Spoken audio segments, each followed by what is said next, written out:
Hello and welcome to this special debate hosted by CSN, marking International Women's Day in Maritime. I'm Adonis Violaris. This year, the global theme is Accelerate Action.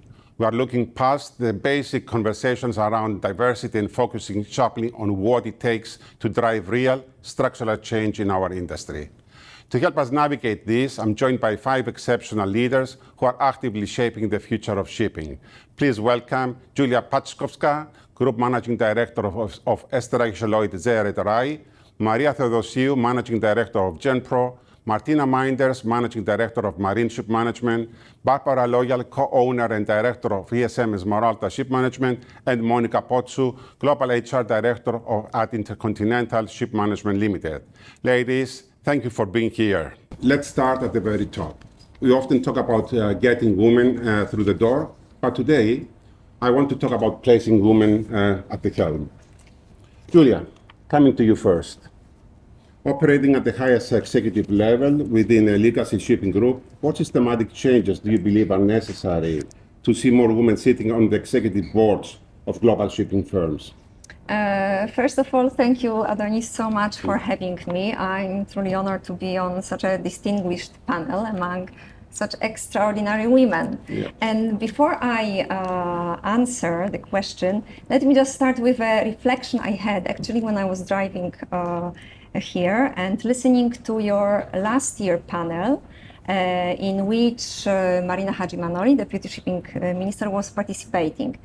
She was referring to advocating for women equality, and she referred to Arsenio Dominguez, the IMO Secretary General, who is a very vivid supporter of women, yes. And he mentioned that he would not be participating in panels in which women are not Yes. invited.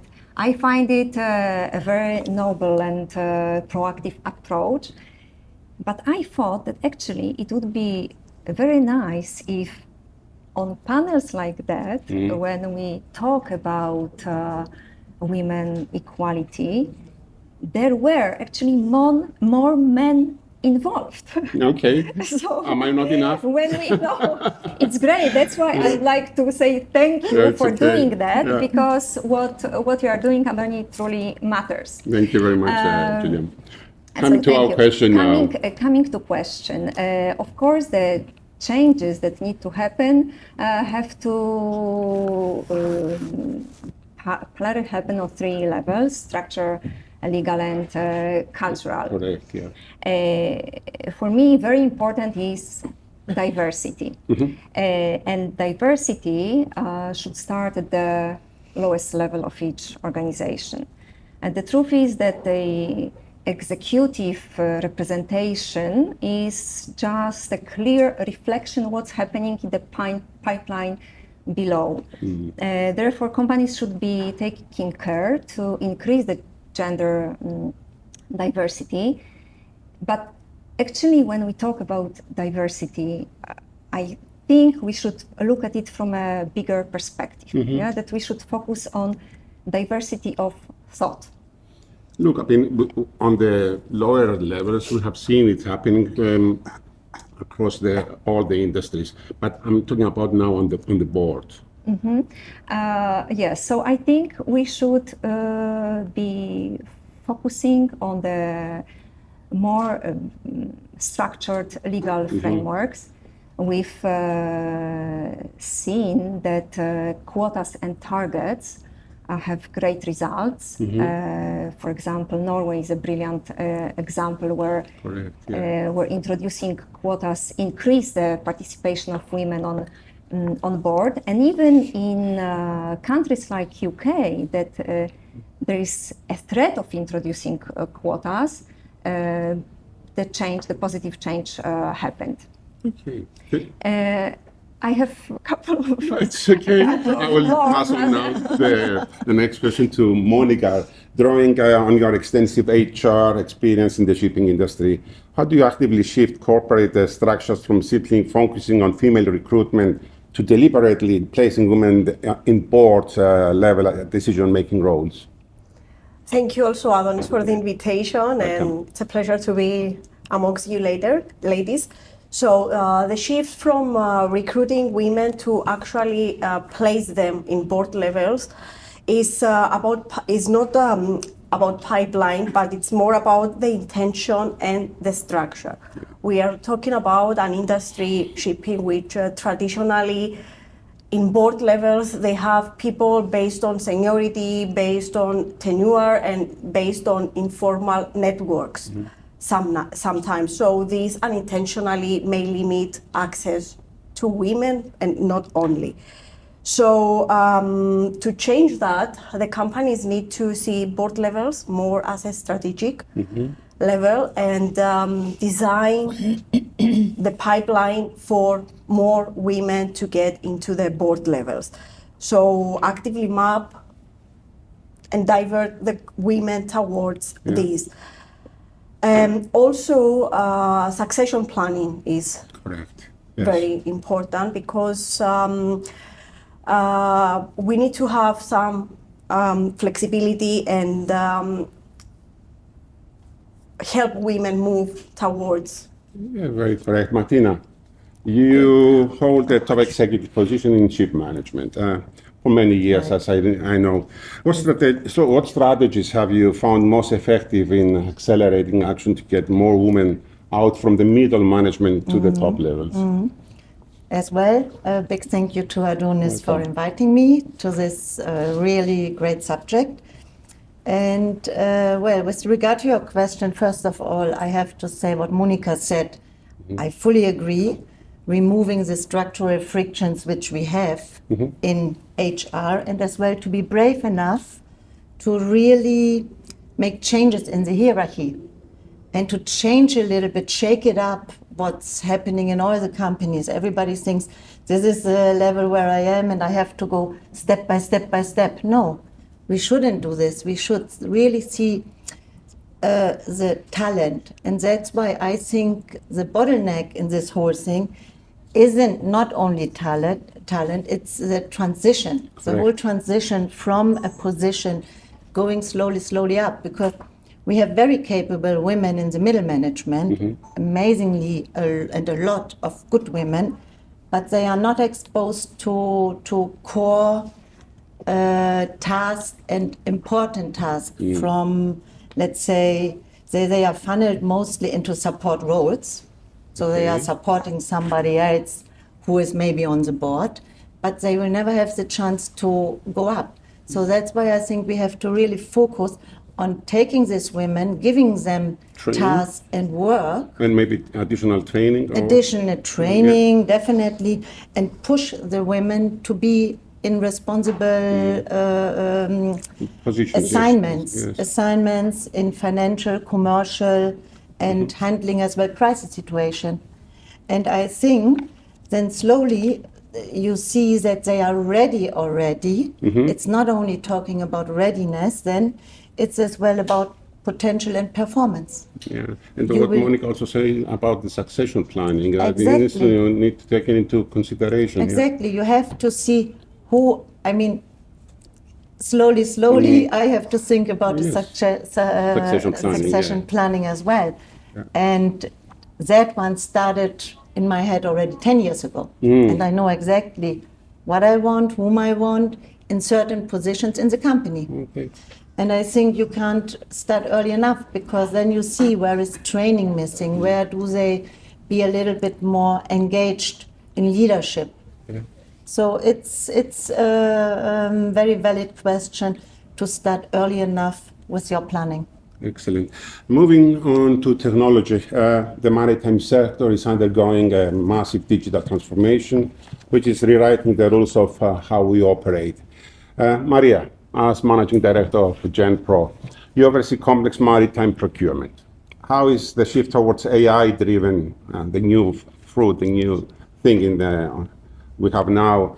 How do you see the shift towards AI-driven logistics in the commercial sector, creating new accessible entry points for women?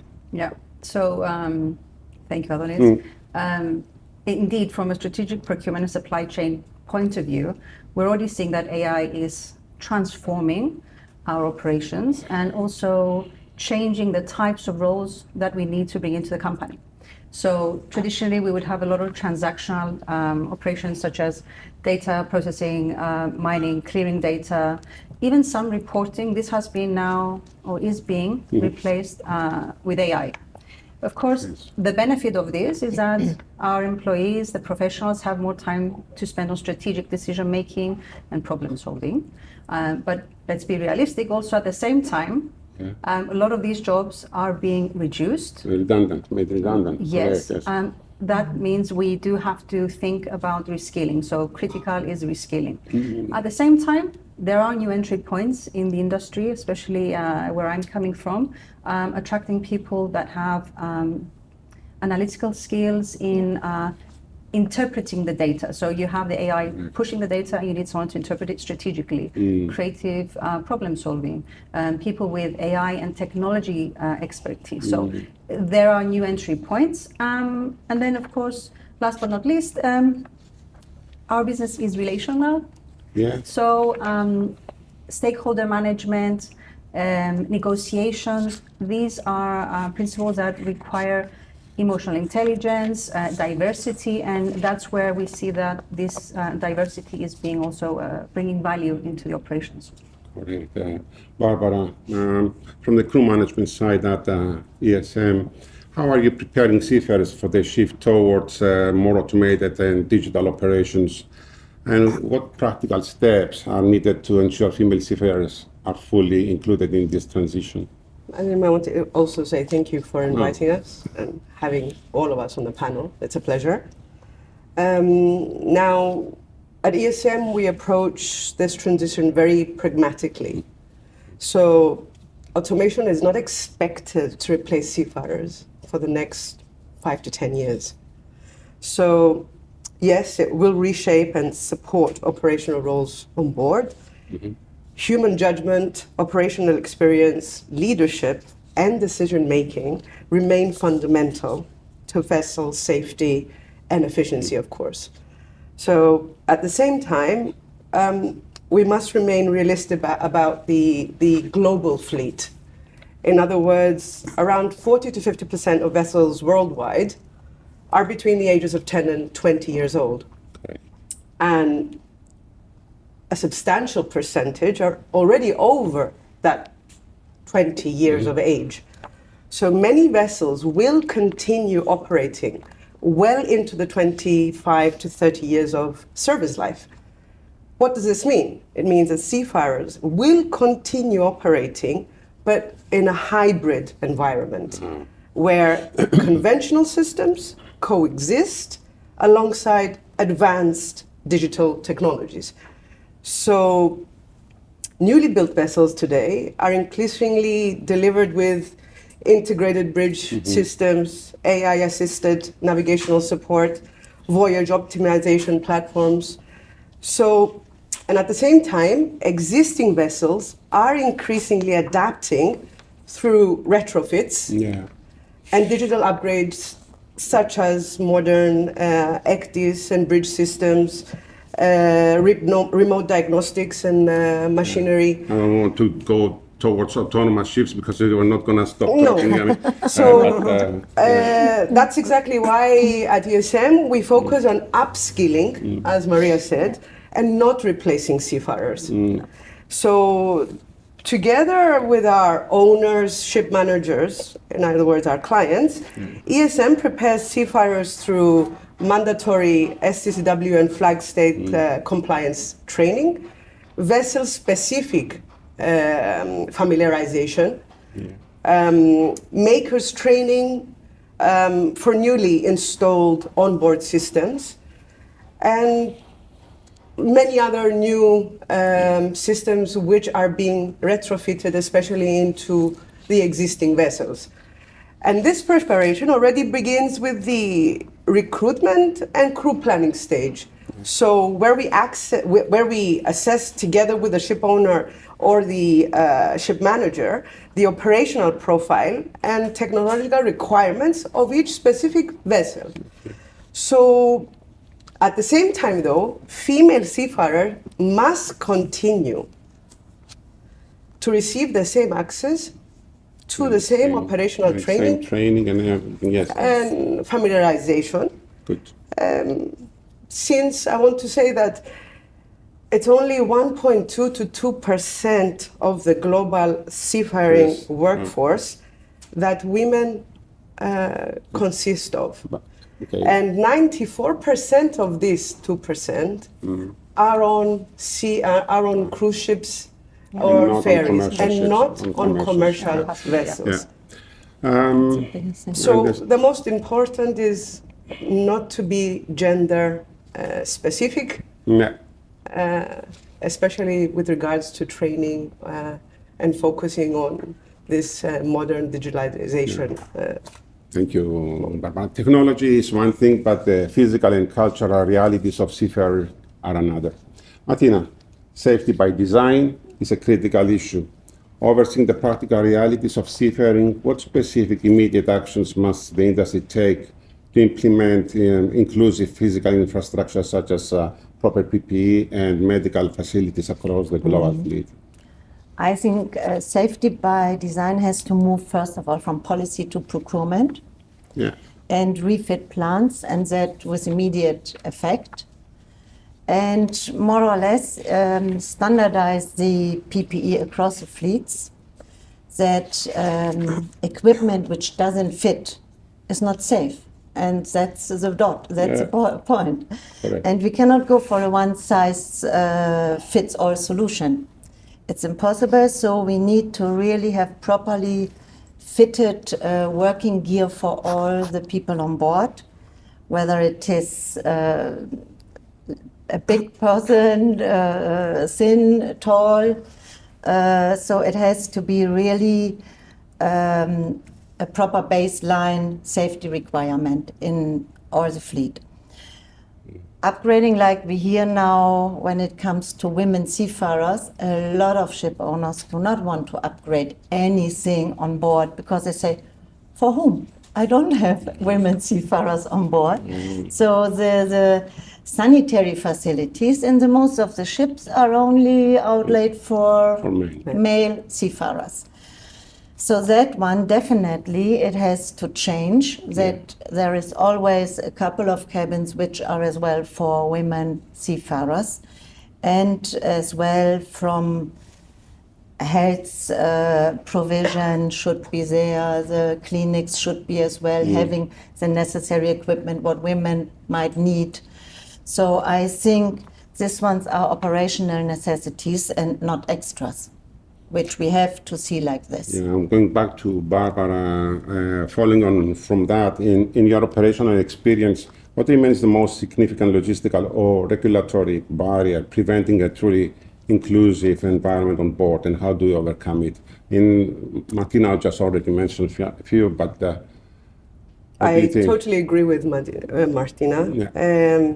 Okay, the PPs is something which has been put to the test in trying to fix it. The same thing with regards to the cabins. I mean, they're trying to, again, the existing vessels, they're trying to retrofit them into making them more private. So is the sanitary part with regards to the common showers, trying to include a cabin with a shower separately. Again, with the medical and the welfare provisions for women, if we take it just for women, is missing. But of course, we have progressed. Yeah. I cannot say that we haven't progressed. So by us being here today and pushing it on a daily basis through our roles, I think we can reach something in the long run, not today. Coming back to shore, Monica, from an HR perspective, what are the most critical changes needed in workplace culture and welfare structures at sea to ensure we retain female talent long term? Well, to retain female talent, first of all, we need to redesign both culture, but also their welfare. And as the ladies correctly said, welfare includes it needs to reflect actually the real needs, including the facilities, privacy, but also reliable communication with family, let's say. Sorry to interrupt, but that already exists. We cannot complain. Well, I mean, if we go five years back or 2 years back, this never existed. So we shouldn't complain, as things are moving very fast with regards to this matter. With communications, I mean. Communication, yes, But not always, I would say. Okay, but I would also like to say that sometimes it's a boomerang. Too much internet is secluding yourself in a cabin for a period of 6 to 9 months is not a good thing. Yes, Barbara is absolutely right. Yes, I agree. There should be a balance. Yes, there should be a healthy balance. And what I want to say is as well, somehow when we have now all these new buildings which are coming on the market, it should already be in the design automatically that there are always cabins which you can either quickly retrofit if you don't have female personnel at this point, but that maybe in 2 years you will employ a couple of more female seafarers, that you can 1 to 3 rebuild the cabin. And I think this one should already be in the design automatically by the shipyard, by the flag states. It should be a point. You have minimum 1 female cabin, minimum. Building on safety on board, you also need to recognize the growing external risks facing seafarers today. With the rising tensions in regions like the Strait of Hormuz, vessels are being detained, targeted, or stranded due to sanctions and geopolitical conflict involving actors such as Iran and the United States. While the focus is often on trade and cargo, it is the seafarers on board who are directly exposed, sometimes unable to disembark or return home.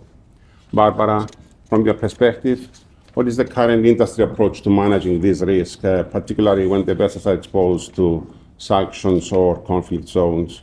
Truly, I believe it's one of the most sensitive and operationally difficult challenges facing us today. Yes. I must say that I'm the one who asked Adonis to include this question because 4 days ago, when the U.S. Army invaded one of the vessels of MSC and took over it. Not a U.S. flag, has nothing to do with the Iranian situation, just being found there in the wrong time at the wrong place. The point is that what do we do with the seafarers on board such vessels? This is the main question.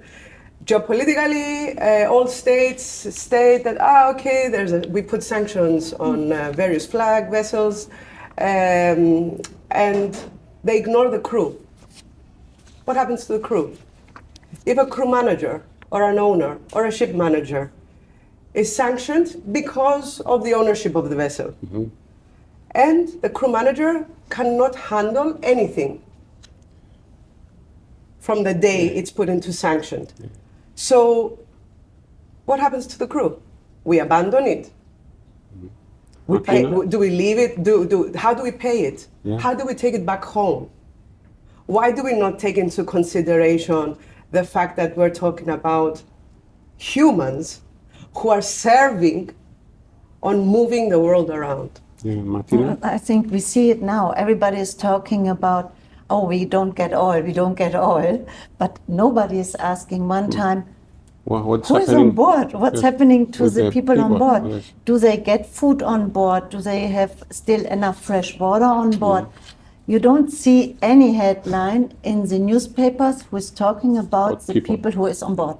And this is what I'm really, it makes me very upset. And always when I'm talking with friends in around, I said, Do you ever think about the seafarers who are on board and how scared they are? You know about that the barrel went 110. They only talk about what difficulties we will have in the future if there is no oil anymore and when the Strait of Hormuz does not open tomorrow. And I mean, I'm very, very glad that the P&I clubs at least step in here and they wrote guidelines to help guidelines for psychological first aid. So the master can load down these guidelines and can see when my crew is asking this and this, what can I tell them? How can I support them psychologically? Because if you see what's happened the last couple of weeks and as well what happened now to the ship of MSC, people are coming with weapons on board, and I think the crew must be extremely scared of what's next. Thank you, Martina. We can talk for many hours on this subject as well. Yes. But let's move to the different one. Retaining talent naturally brings us to how we actively support and develop that talent. There is a clear difference between guiding people and creating real opportunities for them to progress. Julia, I'd like to bring you in here.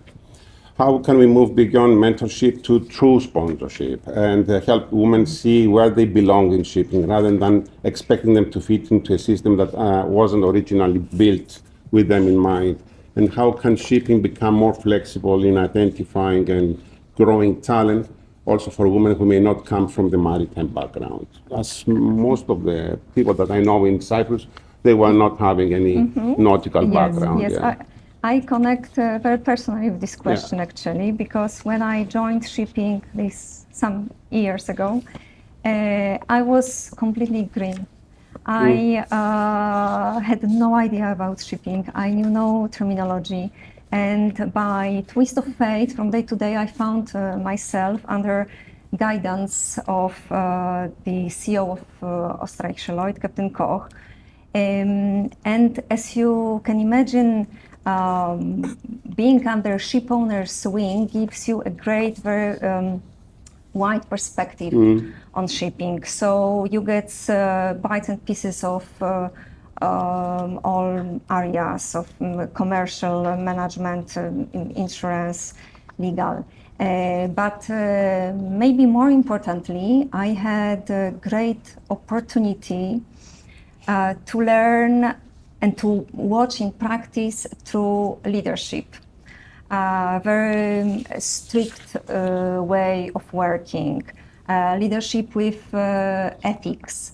I saw leadership in highs and lows of the company, and all I've seen actually shaped not only how I see leadership, but see the industry. Yeah.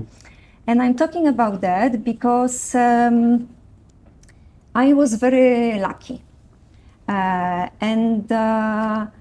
So it is also a matter of luck. It's luck, and well, maybe it's a matter of opportunity. Okay. Because for a long time I felt I didn't belong in the industry, and the opportunity came, and then the confidence followed. Yeah. And I think it's a case with many women. Also, I believe from the side from your CEO, that it was more open to accept. Exactly, and here it could bring us to a very... And I know him very well, as to say that... Yes, and it brings us to a very important point of broadening the definition of leadership. Yeah. Because shipping traditionally respects technical and seagoing background, and in the complex industry as we are, with all the changes, regulations, ESG happening, there are a lot of women coming from these areas, but not all of them find their way to the top. So I guess showcasing cases like that, maybe mine is a boring example, but even let's have a look at the example of Marina Hajimanoli. She didn't come from technical background, she came from law and governance, and I think her the acceleration of her career in shipping is a great example how with enthusiasm, with passion, and with support of, in her case, she refers very frequently to support of Vista, but sometimes it's support of this one person that can truly make the change. And there is a quote, I think it's attributed to Benjamin Franklin, saying, tell me and I forget. Okay. Show me and I'll remember. Involve me and I learn. And I think this very nicely captures the difference between mentorship and sponsorship. Because mentorship is opening the door. Yes. Right. Sponsorship is actually putting you in the room. Sponsorship makes you challenge your potential and eventually believe that ideas and dreams can become true. It's like also like throwing you in the sea with sharks Yes. around, and then you try to swim. Exactly, and you uh, learn to swim. So, Good. Barbara, how can male allies within ship management companies take a more active and measurable role in supporting female colleagues, both on board and ashore, particularly when advocating for their promotion into senior roles? Firstly, I want to say that we should look at who we're sitting around today and the roles that we have. Yeah. And for me, this is very important because we should look at ourselves first and where we stand, and then we can talk about mentorship and sponsorship. If we can assist in any way, and a way of doing it is today, I think we can sponsor even more. And with having men allies, it's even easier. I truly believe that. And although it is taking, it's a tiny steps, but we can achieve it. Okay. Maria, moving beyond traditional seafaring roles, what specific actions can senior leaders take to sponsor and elevate more women into the commercial tech and vendor management sides of the shipping business? Yeah, I do think that more women are actually coming into that space. So entry is not so much an issue, but progressing and visibility is very important. So I would say the three things would be creating visibility, so putting women on the negotiation table, on panels, to speak with clients, then definitely moving away from mentorship, which is to give advice, and go to sponsorship, so actually pushing those individuals for promotion, to participate in various projects, so really back those female talents in progressing in the industry. And I go back to skills and training. I do think we need to modernize the way we deal with talent. I mean, I see companies like Goldman Sachs, they have a free e-learning base, which is open for women worldwide.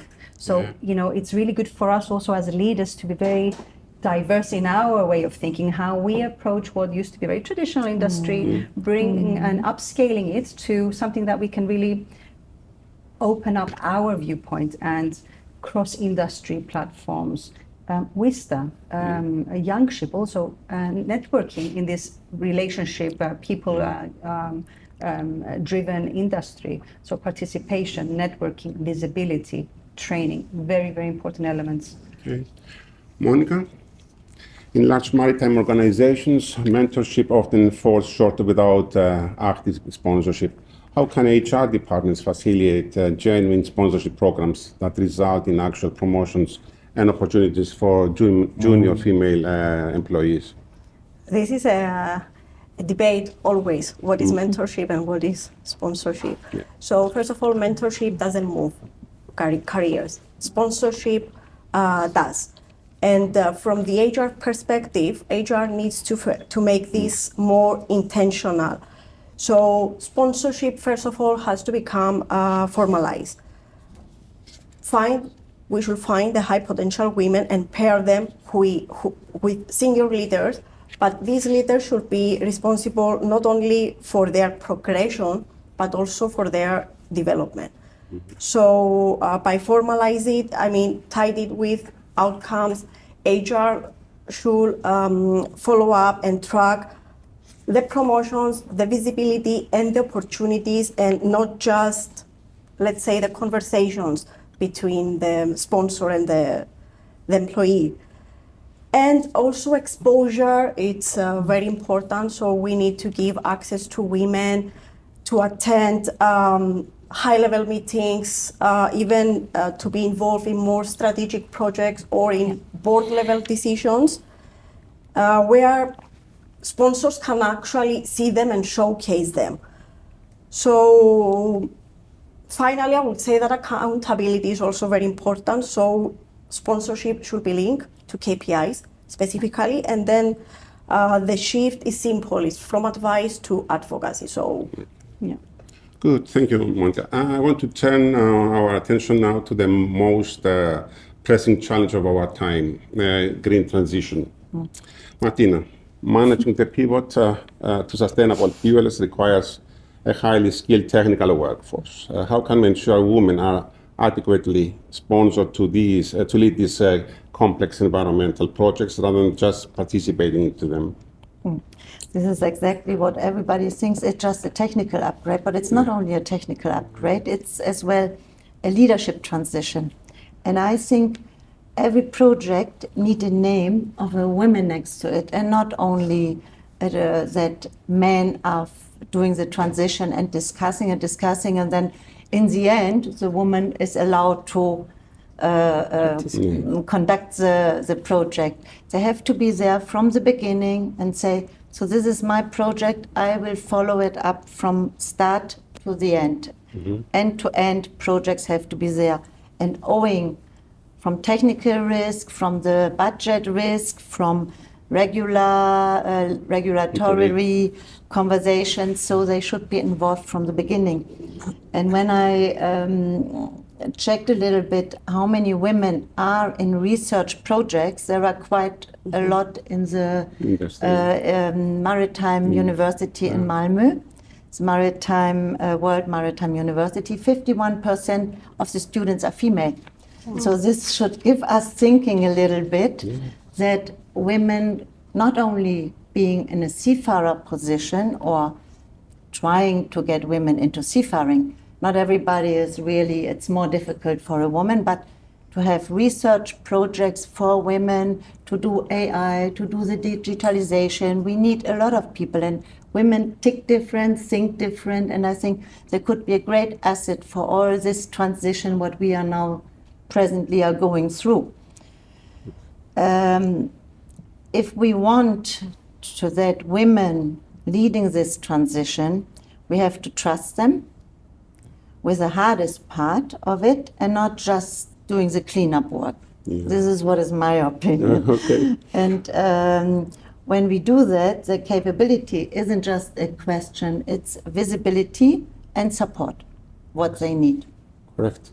Maria, procurement is in the middle of this transition. Absolutely. How can female leaders currently driving the push towards sustainable supply chains, and how can we accelerate this involvement?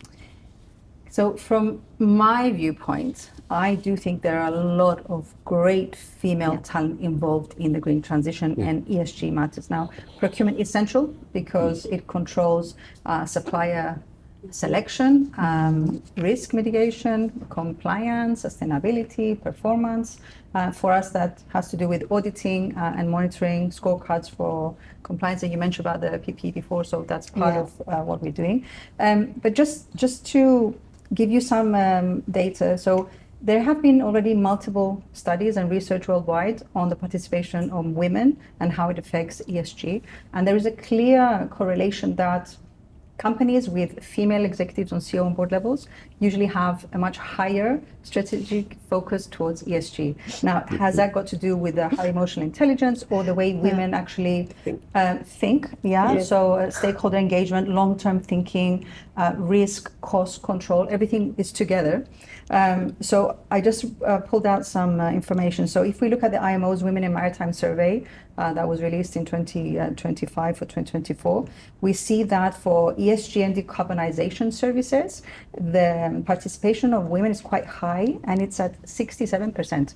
And this is specifically for the maritime industry. And then looking at an article that was about female leadership, gender boards, and environmental innovation. This was about the global energy sector. The researchers analyzed 410 firm year observations from 31 countries. This is a 10-year study, and they revealed a robust association between female leadership and environmental innovation efforts. They say our findings demonstrate that female leaders in energy firms significantly promote environmental innovation, outpacing their male counterpart. So I would say we're on the right track. Yes. And with all the training, the innovation, visibility, then it's a numbers game. At some point, there will be more and more female leaders across the industry. Indeed. We have covered a tremendous amount of ground today, from boardrooms to the engine room. Before we close, I would like to ask each of you one final forward-looking question based on our theme, Accelerate Action. I will ask you to keep your answers relatively brief. We are already far ahead of our scheduled time. If you could enforce one industry-wide mandate tomorrow to guarantee gender equity in maritime leadership by the end of the decade, what would it be? Monica, starting with you. I will talk as HR, and I would say transparent and standardized promotion and succession criteria, because the problem is not the entry, but the progression. Okay. This is how I see it. Barbara? It will be a mandatory minimum female seafarer requirement on board, just like a safe manning certificate. Wow. Okay. But in order for this mandate to work, we firstly have to try and get governments, shipping companies, training institutions, maritime academies from a very young age of women You open to get the into Pandora's box, and I can tell you that there is the shipping already, industry. you know, the sourcing of seafarers, how difficult it is to find specific flag requirements. Seafarers like Greek seafarers, hardly to find. Japanese seafarers, hardly to find. So We're lacking 90,000 seafarers today. Mariam. I thought very hard about this question, Adonis. It's a very difficult question because it's not an industry issue, it's a societal. But I'm not going to get into that. So I would align with my good friend Barbara here and say that as a median mandate, it would probably be an equal or a measurable target of representation of female leadership in companies, not as a quota of a 50-50, but because it is beneficial. The diversity is good for business, so I would push towards that. And of course, let's not forget about early on education, because it has to come from the top, bottom, and the bottom up as well. Exactly. Martina? Okay. I think important is that we have a transparent sponsorship, and that succession reporting for all operational leadership roles. So there has to be as well somebody who is accountable for moving the candidate from the readiness to the appointment, because who is doing this? Nobody wants to say, I would sponsor Maria for this, should go to the next level. And everybody is holding back and said, let other positions do this. So, and I think it's very, very important that we name the person who should be responsible and accountable for this sponsorship, to name it. And if leaders had to explain why there are no women in the operational succession plan, and not just defend their intention, yes, I wanted to do it a long time ago or whatever, I think gender equity wouldn't be a future goal. it would be an operational reality within the decade. It would be already there. If you would say now, Adonis, name it. Name somebody. But nobody does it. And if they keep you responsible for this and accountable. Julia. Yes, I think, given what was said, hard to compete with it, but I think I would combine what Martina said and Maria. I would actually build on the European Union gender balance on corporate boards directive that set the target for 40% of women on non-executive position, or I think it's 33% for women on executive and non-executive positions. But I think I would adopt it more, not to say ambitiously, maybe more aggressively to shipping, making it 50%. Because it's just fair, because we are representing 50% of this population, and it's sometimes we complain about shortage of talent, but the truth is that we are not utilizing the full talent pool. And I would also add obligatory program in every shipping company, let's say larger than 30 employees, that would, let's call it future leader program. And the program would have to identify a potential talent on the, starting with the lowest, let's say, level in the company, invest in this talent, expose the talent to cross-functional, to full spectrum. And it's not about favorism, it's about investing in the potential where it exists. So I think it's very important. Some incredibly powerful mandates there and plenty of food for thought for the entire industry. It is clear that accelerating action requires more than just good intentions. It demands structural changes, active sponsorship, and decisive leadership. I would like to extend my sincere thanks to Julia, Maria, Martina, Barbara, and Monica for their time, their candor, and their ongoing leadership in our industry. Thank you for watching the CSN special debate for International Women's Day in Maritime. Until next time, goodbye.